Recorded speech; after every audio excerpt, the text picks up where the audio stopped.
Hello दोस्तों, आपके अपने यूट्यूब चैनल में आपका स्वागत है।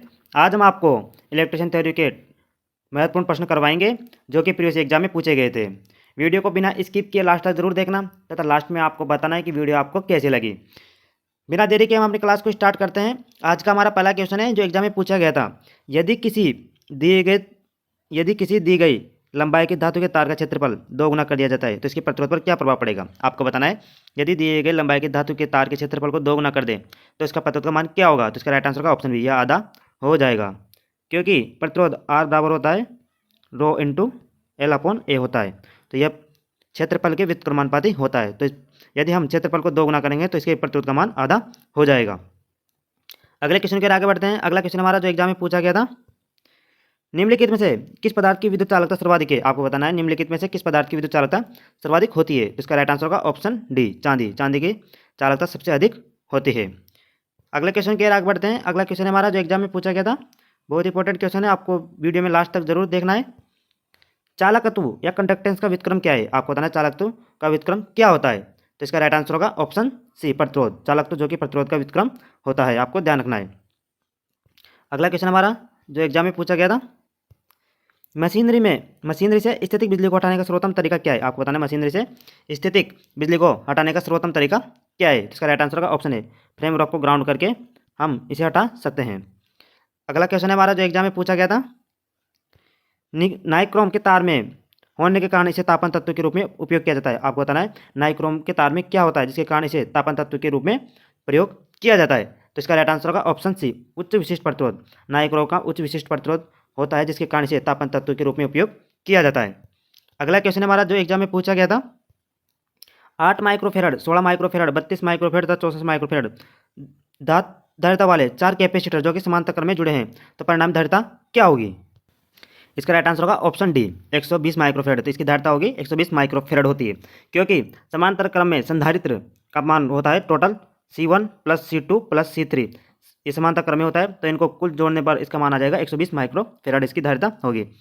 अगला क्वेश्चन है हमारा जो एग्जाम में पूछा गया था, एक RLC श्रृंखला परिपथ में अनुनाद प्रतिबाधा Z के बराबर होता है, आपको बताना है एक RLC श्रृंखला परिपथ में अनुनाद पर प्रतिबाधा Z किसके बराबर होता है, तो इसका राइट आंसर होगा ऑप्शन बी, यह प्रतिरोध के R के बराबर होता है, आपको ध्यान रखना है।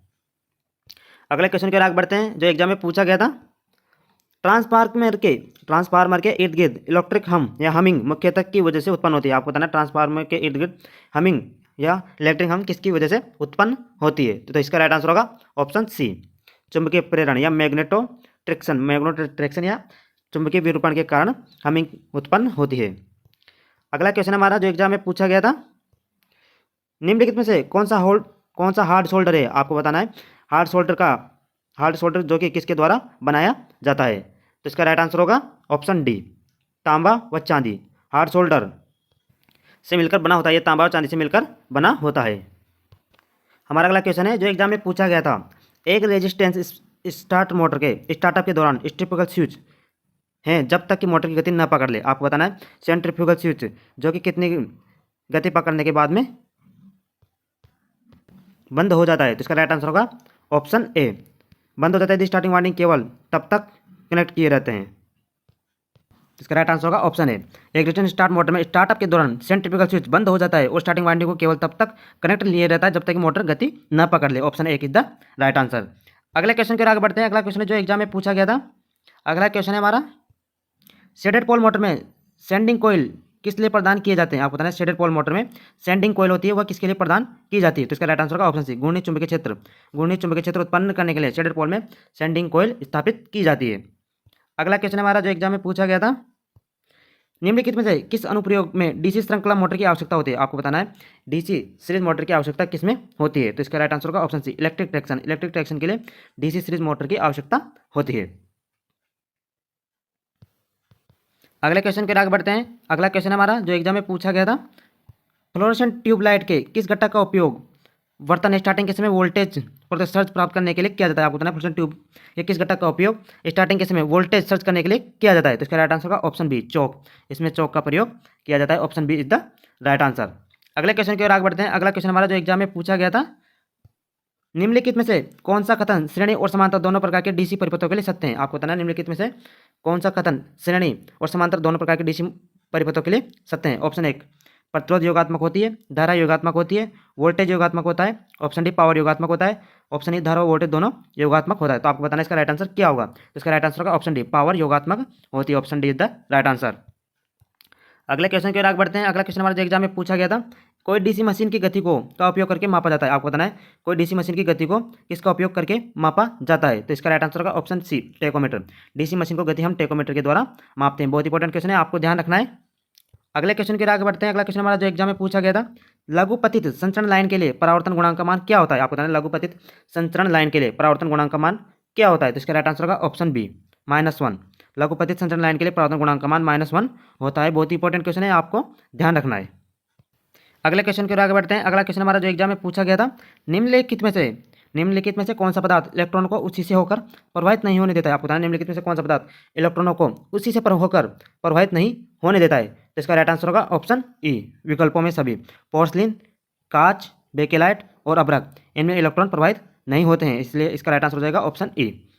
अगले क्वेश्चन के आगे बढ़ते हैं। अगला क्वेश्चन हमारा जो एग्जाम में पूछा गया था, 200 वाट और 250 वोल्ट के लैंप का प्रतिरोध का मान कितना होगा? आपको बताना है 200 वाट 250 वोल्ट के लैंप का प्रतिरोध का मान कितना होगा?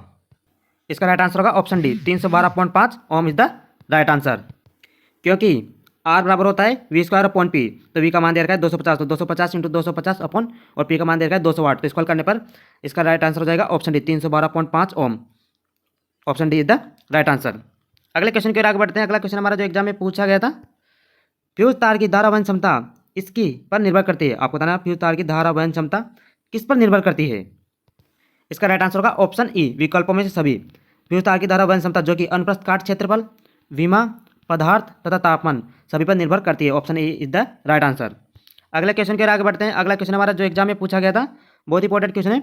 सिंगल फेज इंडक्शन मोटर का स्टार्टिंग कैपेसिटर है? आपको बताना है सिंगल फेज इंडक्शन मोटर में जो स्टार्टिंग कैपेसिटर होता है वह कौन सा होता है? तो इसका राइट आंसर होगा ऑप्शन ए इलेक्ट्रोलाइटिक कैपेसिटर। इसमें इलेक्ट्रोलाइटिक कैपेसिटर का उपयोग किया जाता है। और आपको ध्यान रखना है ये इलेक्ट्रोलाइटिक कैपेसिटर होता है वह 60 माइक्रोफेरेड से 120 माइक्रोफेरेड तक होता है। आपको ध्यान रखना है 60 माइक्रोफेरेड से 120 माइक्रोफेरेड तक इसका मान होता है। बहुत इंपॉर्टेंट क्वेश्चन है। अगले क्वेश्चन की ओर आगे बढ़ते हैं। अगला क्वेश्चन हमारा जो एग्जाम में पूछा गया था, यदि 0.3 ओम प्रतिरोध के तार चालक लंबाई की दोगुनी हो जाती है तो इसका प्रतिरोध क्या होगा? आपको बताना है यदि 0.3 ओम प्रतिरोध के तार चालक लंबाई में दोगुनी हो जाती है तो इसके प्रतिरोध का मान क्या होगा? तो इसका राइट आंसर होगा ऑप्शन बी 0.6 ओम इसका राइट आंसर होगा। क्योंकि आर प्रतिरोध का मान होता है वह रो इंटू एल अपॉन ए, यह लंबाई के सीधे समानुपाती तथा प्रतिरोध के अनुप्रस्थ काट क्षेत्रफल के व्युत्क्रमानुपाती होता है। तो एल का मान इसमें दोगुना यानी लंबाई दोगुनी हो रही है तो इसके प्रतिरोध का मान भी दोगुना हो जाएगा। तो इसका राइट आंसर होगा 0.6 ohm. Option B is the right answer. अगले क्वेश्चन के आगे बढ़ते हैं। अगला क्वेश्चन हमारा जो एग्जाम में पूछा गया था, बहुत इंपॉर्टेंट क्वेश्चन है। वर्किंग प्लेन पर प्राप्त कुल ल्यूमेन और प्रकाश स्रोत द्वारा उत्सर्जित कुल लुमेन के बीच का अनुपात होता है। आपको बताना है वर्किंग प्लेन पर प्राप्त कुल ल्यूमेन और प्रकाश स्रोत द्वारा उत्सर्जित कुल लुमेन के बीच का अनुपात क्या होता है? तो इसका राइट आंसर होगा ऑप्शन बी, इसे हम यूटिलाइजेशन फैक्टर कहते हैं। Option B is the right answer. अगले क्वेश्चन की ओर बढ़ते हैं। अगला क्वेश्चन हमारा जो एग्जाम में पूछा गया था, बहुत ही इंपॉर्टेंट क्वेश्चन है। एमीटर में कोई शंट का कार्य क्या होता है? आपको बताना है एमीटर में कोई शंट का कार्य क्या होता है? तो इसका राइट आंसर होगा ऑप्शन ए करंट को बाईपास करना। एमीटर में शंट का कार्य होता है करंट को बाईपास करना। Option A is the right answer. अगला क्वेश्चन हमारा जो एग्जाम में पूछा गया था, को पहले लूप के फॉल्ट करंट के आरएमएस मान के रूप में परिभाषित किया जा सकता है यदि फ्यूज को नगण्य प्रतिरोध के एक साधारण कंडक्टर के द्वारा प्रतिस्थापित किया जाता है। तो इसका राइट आंसर होगा, इसका राइट आंसर है ऑप्शन है संभावित करंट या प्रोस्पेक्टिव करंट। संभावित या प्रोस्पेक्टिव करंट को पहले लूप के फॉल्ट करंट के आरएमएस मान के रूप में परिभाषित किया जा सकता है यदि फ्यूज को नगण्य प्रतिरोध के एक साधारण कंडक्टर के द्वारा प्रतिस्थापित किया जाता है। Option A is the right answer. अगले क्वेश्चन की ओर आगे बढ़ते हैं। अगला क्वेश्चन हमारे जो एग्जाम में पूछा गया था, जब एक जंक्शन डायोड में फॉरवर्ड बायस लागू होता है तो यह क्या होगा? आपको बताना है जब एक जंक्शन डायोड में फॉरवर्ड बायस लागू होता है तो यह क्या होगा? तो इसका राइट आंसर होगा ऑप्शन बी विभव अवरोध को हटाता है। आपको ध्यान रखना है जब एक जंक्शन डायोड में फॉरवर्ड बायस में लागू होता है तो यह विभव अवरोध को हटाता है। Option B is the right answer. अगले क्वेश्चन के आगे बढ़ते हैं। अगला क्वेश्चन हमारा जो एग्जाम में पूछा गया था, CRT का मुख्यतः कौन सा घटक स्क्रीन पर इमेज या ब्राइटनेस को नियंत्रित करता है? आपको बताना है CRT का मुख्यतः कौन सा घटक जो कि स्क्रीन पर इमेज की ब्राइटनेस को नियंत्रित करता है? तो इसका राइट आंसर होगा ऑप्शन सी कंट्रोल ग्रिड जो कि इसकी ब्राइटनेस को नियंत्रित करते हैं। अगला क्वेश्चन हमारा जो एग्जाम में पूछा गया था, एक 1000 वाट लैंप द्वारा 10 घंटे के लिए खपत की गई विद्युत ऊर्जा की गणना कीजिए। यूनिट में आपको बताना है। एक 1000 वाट लैंप का है, 10 घंटे तक खपत कर रहा है, तो इसकी विद्युत ऊर्जा की गणना कीजिए। तो इसका राइट आंसर होगा ऑप्शन डी, 10 यूनिट। वह 10 यूनिट खर्च करेगा, क्योंकि एक के डब्ल्यू बराबर होता है 1 वाट इंटू हावर अपॉन 1000। तो 1000 इंटू 10 अपॉन 1000, तो 10 घंटा 10 यूनिट। इसकी राइट आंसर होगा option D the right answer. अगले क्वेश्चन की ओर आगे बढ़ते हैं। अगला क्वेश्चन हमारा जो एग्जाम में पूछा गया था, एल्यूमिनेशन में CFL का पूर्ण रूप क्या है? आपको बताना है एल्यूमिनेशन में CFL का पूर्ण रूप क्या होता है। तो इसका राइट आंसर होगा option C, compact fluorescent lamp. Compact fluorescent lamp CFL का पूर्ण रूप होता है। बहुत इंपॉर्टेंट क्वेश्चन है, आपको ध्यान रखना है। अगले क्वेश्चन की ओर आगे बढ़ते हैं। अगला क्वेश्चन हमारा जो एग्जाम में पूछा गया था, विरोध का वह कौन सा रूप है जो इलेक्ट्रॉनिक घटकों को धारिता या प्रेरित्र के कारण AC के पारित होने के लिए प्रदर्शित करता है? आपको बताना है विरोध का वह कौन सा रूप है जो इलेक्ट्रॉनिक घटकों को धारिता या प्रेरित्र के कारण AC के पारित होने के लिए प्रदर्शित करता है। तो इसका राइट आंसर होगा ऑप्शन ए, प्रतिघात। प्रतिघात रिएक्टेंस इसका राइट आंसर होगा। अगले क्वेश्चन की ओर आगे बढ़ते हैं। अगला क्वेश्चन हमारा जो एग्जाम में पूछा गया था, वेरिएबल या रजिस्टर के रूप में उपलब्ध होते हैं। आपको बताना है वेरिएबल रजिस्टर किसके रूप में उपलब्ध होते हैं। तो इसका राइट आंसर होगा ऑप्शन डी, वेरिएबल या रजिस्टर जो कि रैखिक या लघुगणकीय प्रकार दोनों के रूप में उपलब्ध होते हैं। Option D is the right answer. अगले क्वेश्चन के आगे बढ़ते हैं। अगला क्वेश्चन हमारा, एम्पलीफायर जो आउटपुट में इनपुट सिग्नल के आकार को कायम रखते हैं उन्हें क्या कहते हैं? आपको बताना है एम्पलीफायर जो आउटपुट में इनपुट सिग्नल के आकार को कायम रखते हैं उन्हें हम क्या कहते हैं? तो इसका राइट आंसर होगा ऑप्शन सी, इसे हम रैखिक एम्पलीफायर कहते हैं। Option C is the right answer. अगले क्वेश्चन के आगे बढ़ते हैं। अगला क्वेश्चन हमारा जो एग्जाम में पूछा गया था, वेव ट्रैप तरंग जाल एक है। आपको बताना है वेव ट्रैप एक है। आपको बताना है वेव ट्रैप या तरंग जाल क्या है? तो इसका राइट आंसर होगा ऑप्शन ए, अनुनाद सर्किट या अनुनाद सर्किट है। अगला क्वेश्चन हमारा जो एग्जाम में पूछा गया था, बहुत इंपॉर्टेंट क्वेश्चन है, अल्टरनेटर में स्टेटर फ्रेम का कार्य क्या होता है? आपको बताना है अल्टरनेटर में स्टेटर फ्रेम का कार्य क्या होता है? तो इसका राइट आंसर होगा ऑप्शन बी, आर्मेचर वाइंडिंगों को होल्ड करना। आर्मेचर वाइंडिंग को होल्ड करना स्टेटर फ्रेम का कार्य होता है। अगला क्वेश्चन हमारा जो एग्जाम में पूछा गया था, एक इन्वर्टर और कन्वर्टर दोनों के रूप में कार्य करता है। आपको बताना है एक इन्वर्टर व कन्वर्टर के रूप में कौन कार्य करता है? तो इसका राइट आंसर होगा option D, synchronous converter. Synchronous converter जो कि एक इन्वर्टर व कन्वर्टर के दोनों के रूप में कार्य करता है। Option D is the right answer. अगला क्वेश्चन हमारा जो एग्जाम में पूछा गया था, बहुत इंपॉर्टेंट क्वेश्चन है, DC आपूर्ति का अनुप्रयोग चुने। आपको बताना है DC आपूर्ति का किस में प्रयोग किया जाता है? तो इसका राइट आंसर होगा option D, battery charging. Battery charging के लिए DC आपूर्ति की आवश्यकता होती है। इसी के साथ आज की वीडियो हम यहीं समाप्त करते हैं। यदि आपको वीडियो अच्छी लगी हो तो हमारे चैनल को सब्सक्राइब जरूर करें तथा वीडियो को ज़्यादा से ज़्यादा शेयर करें। इसी के साथ हम अपनी वीडियो को यहीं समाप्त करते हैं।